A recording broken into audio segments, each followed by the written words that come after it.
Peace and stability to everybody. We are in Genesis. So far, we've covered Genesis chapter 2, and now we're on to Genesis chapter 6.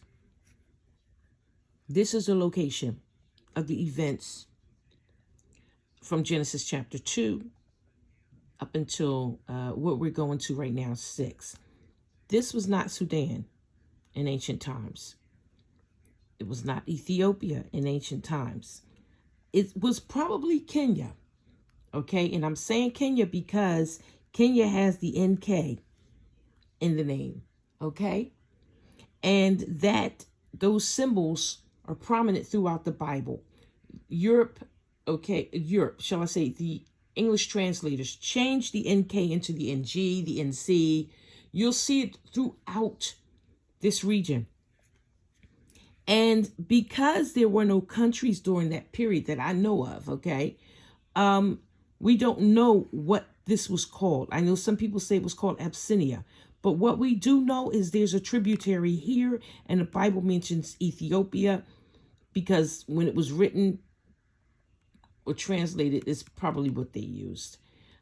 We know that Cain went to the east of Eden. We know Eden was in this vicinity.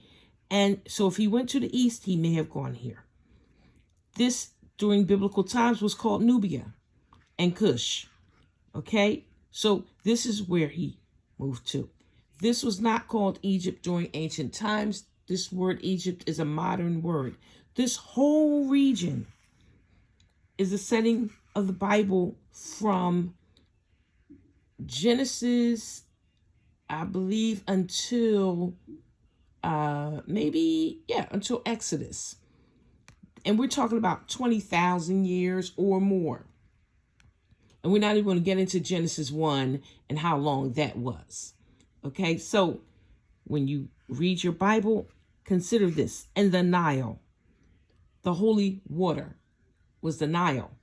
And that this is the White Nile, this is the Blue Nile, that this is what they were around the whole time. And again, this word right here includes the name of Cain's, one of his children. This is where things get a little tricky because the English will throw a letter like H in here.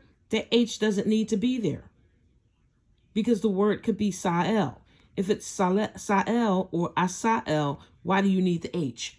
So when you look at your Bible, you'll see one of Cain's children has Sael in the name. Okay? This is it. This is where we are. This is where we are. And we're headed up the Nile. Please feel free to share what you know. Please feel free to comment. Thank you for listening.